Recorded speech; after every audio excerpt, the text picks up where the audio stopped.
Hello there YouTube, Elite Legionarii here, bringing you my first 3 vs 3 for Total War Rome 2, which is fantastic. I'm just going to slow motion, give me time to outline the armies, and I'm really thrilled that I got a 3 vs 3 to go, because all my previous 3 vs 3 attempts this was just impossible due to just ridiculous lag. So this one was perfect though, there was no lag at all, it was very pleasing.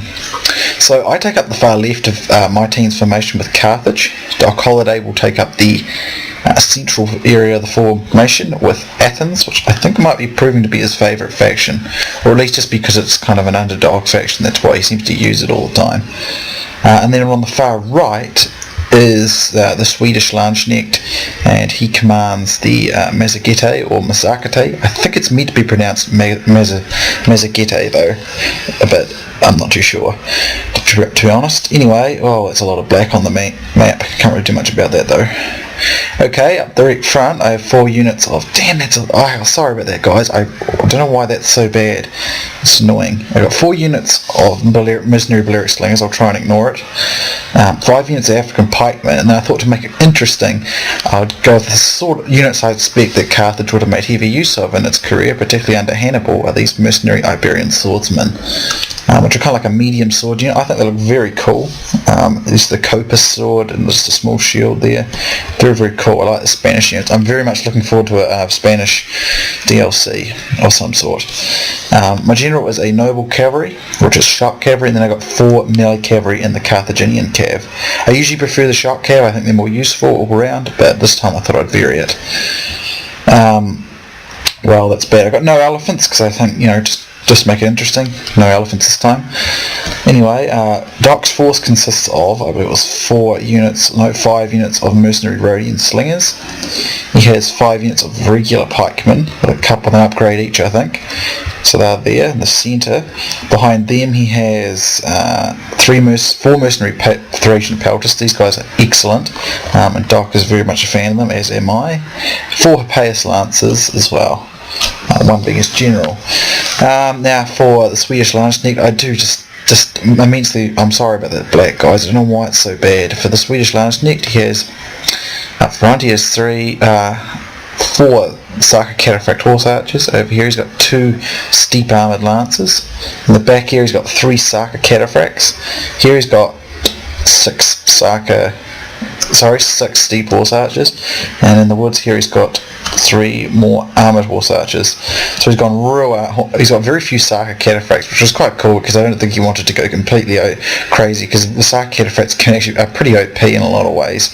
Although when you combine with the fact that there's no infantry, it's not so bad, but they're pretty nasty.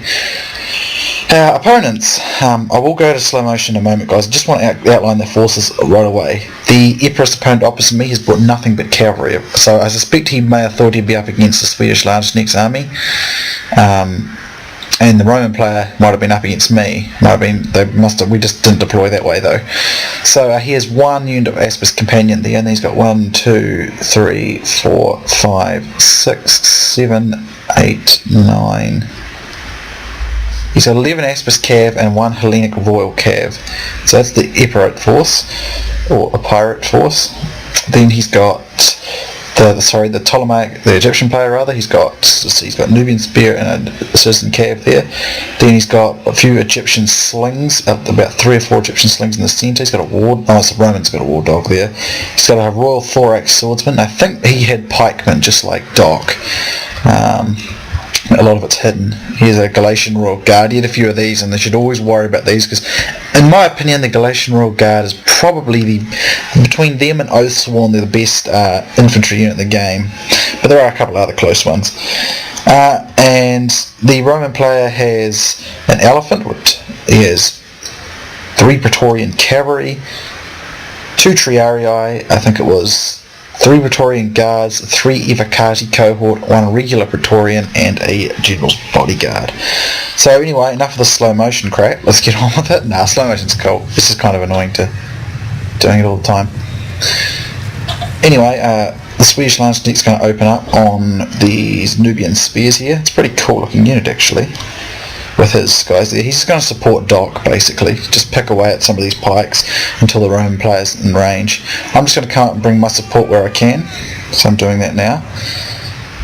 And the Epirus player is being very hasty with one of his cav units here, but it is an Aspis cav, so it's going to take some dealing with. But he's going to try and chase away the SwedishLandskekt, and he gets very close actually, but the heavy shot's going to be a pretty nasty, even for all that shield up in the front there. The heavy shot's going to be pretty nasty with this many guys shooting at it. It is a bit of a nuisance and a problem in that a lot of the heavy cav can still outrun a lot of these sort of skirmish units, although this is a cataphract horse archer, so it might be a bit slower, so it's reasonable. But the unit takes some serious damage there, and it's about to get broken up by those horse archers. Over here, the Egyptian player, let's get some close-ups, brings in his citizen cav to try and get some of Doc's slings and stuff. We just used our cav to screen him in, and he's just been tons of crossfire from both myself and Doc's slingers, which have got armor piercing value, so he loses a lot of horses, and he's got some Nubian spearmen in there. He loses a lot of them to our slings though, and Doc does get a good counter charge in here, I believe, so let's get some close-ups of that. But he had some slings in support, and I don't know if Doc noticed that. Not slings, rather some spears into support, so I don't know if Doc actually noticed that, but it shouldn't matter too much. Now here comes the rest of the Epirus players' army, so let's just get a look at this horde of massive cavalry horde coming in. Try and get close-ups, guys. I often forget to do this, but so he comes in, and this is very, very hasty because he just gets himself completely stuck, and he gets Doc. All Doc has to do here is just get him occupied. Now there is danger Doc will lose his general, but he's bringing some pikes in. However, here come the citizen cav. Now I've got to get to the other end. Over here, some of these Saka cataphracts have got into a battle with these Praetorian cavalry. Obviously that is a fight the Swedes is going to win very easily. Some nice close-ups. I love the little axe the Saka cataphracts use. And he kind of basically dominates this fight. Me and Doc had to work pretty close.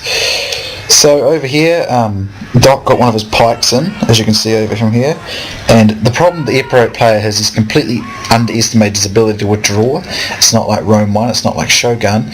Once you're kind of in Rome, it's not entirely the fact, but quite often once you're in the battles in Rome 2, it's very hard to get out, so you have to be careful about where you commit. So now I'm bringing in my African pikemen to assist, and I'm going to use my own cavalry to run off some of the Egyptian missile units, and some of them to encircle the gap. And I've brought up my Iberian swordsman here just to look after my slingers and to add support if it's needed. These Aspis cav will still do well because they're Aspis cav, which is a very, very good unit, but they're completely trapped now. There's no way out. They've got pikes jamming them. There's still an opportunity for some of these outer ones to get out, but I'm closing the gap on them very quickly. Over here, the phalanx battle is going to start between the two pike units. This is going to be close because they're the same unit, and I do suspect Doc shall win simply because he's stationary, and stationary phalanxes tend to beat ones that are moved into them generally, unless there's a big disparity in their quality, but these two are identical. So although the entry point to this particular fight is not actually even, if you will, but as you can see already, the unit is down to one. This unit's deeper. Plus, look at that. These attacking phalanxes have more trouble against Doc's stationary ones, which are in the depth of formations relatively even. However, over here, the Roman player is bringing in some elephants, and these Galatian Royal Guard are going to get behind Doc, which is not a good thing because Galatian Royal Guard are fantastic in this game, and you don't want them getting anything remotely to do with behind you. So here I get the Iberian swordsman in. Sorry if I don't get... this is Aspis cav, sorry, but some nice close-ups here. As you can see, I've got pikes hemming him in the back, I've got infantry in the front, and Doc's got the other end with his a lot of his guys, but most of it's actually me now. Doc's disengaged to go deal with Egypt, and I'm using some of my cavalry to get hammer and anvils to speed that up. The Snekt has steadily just skirmishing basically. He's just got all his guys sitting here in the back skirmishing away the Roman to death. He won the cavalry fight. These guys are too clustered. Some of his cav got stuck, it seems, but they fought pretty well there. But he's just going to skirmish them to death with heavy shot, basically, and the Roman player's got no way to stop it. He has to rely on the Epirot player to save him, which obviously isn't going to happen because he's now completely sandwiched between all my army and one of Doc's units. I've wiped out all, sorry about that, bit of a speed up, I wiped out all of the Egyptian missile units there in the back of my Carthaginian cavalry. And Doc was won the pike fight more or less.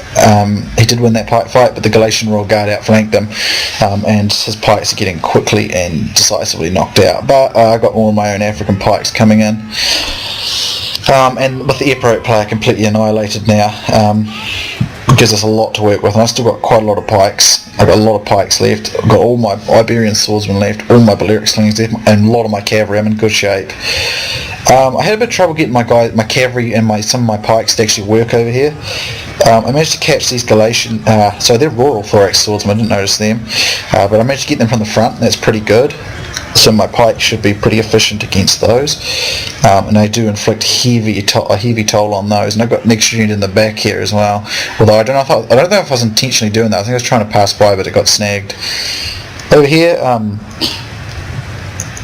Swedes freed up some of Doc's cav from an engagement there, and he's just pushing out and past. Got through some of these Romans here, otherwise these Nubians are going to snag him.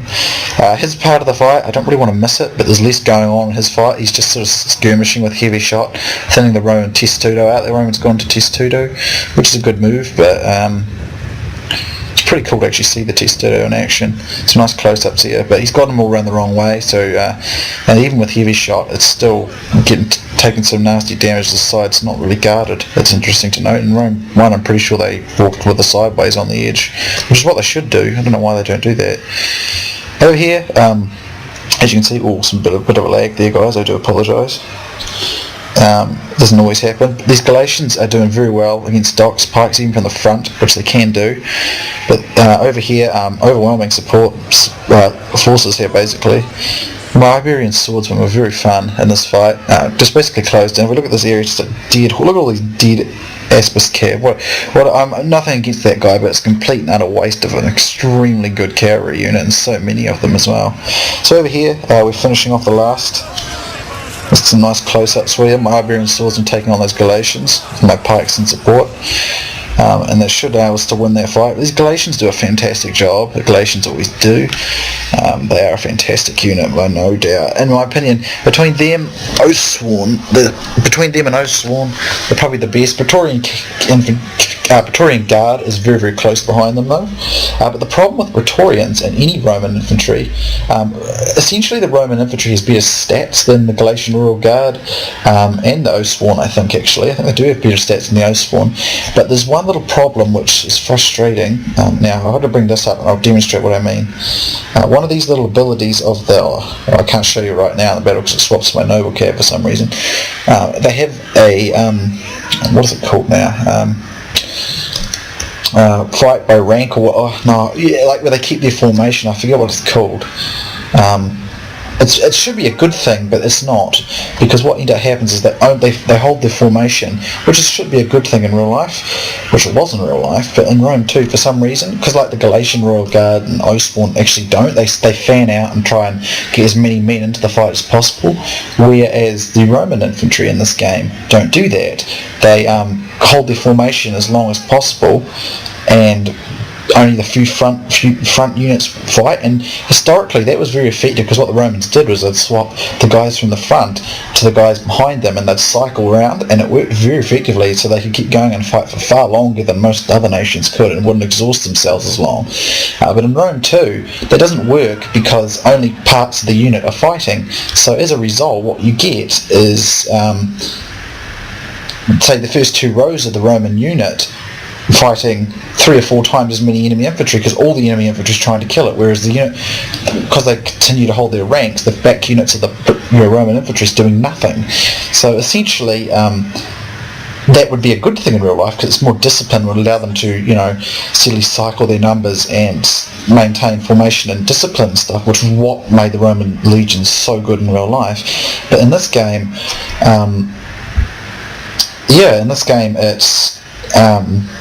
it doesn't work. So that's why units like Galatian Royal Guard and Oathsworn actually tend to beat them, because they just get more numbers onto the point.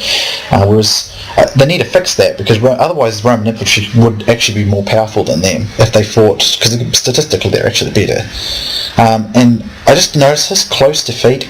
God knows why it's saying that. Maybe because the guys quit the fight before we finished it. But very clearly, myself, Doc Holliday, and SwedishLandskekt dominated this fight. And that should say decisive victory, because that's what it was. If I remember now, my pikes and cav had quite a lot of kills, as did my Balearic slingers, and my Iberian swords really, a couple of them got high kills, but they didn't really see a lot of action. So it was a bit unfortunate. I was hoping they'd get a bit more action, to be honest. I brought them to outflank the Epirus phalanx, which I thought I'd be fighting. Well, I actually thought I'd be fighting Rome, to be honest. But anyway, that was a great game to those guys, and of course, as you know, the SwedishLandskekt has a channel, so I'll link his channel in there. Doc doesn't have a channel, but he quite often visits mine, which is cool, and it was a great game. So, first 3v3, hope you enjoyed it, guys. I certainly did. A few points to bring up there, obviously, which I brought up, and again, guys, I hope you enjoyed, and I'll catch you next time.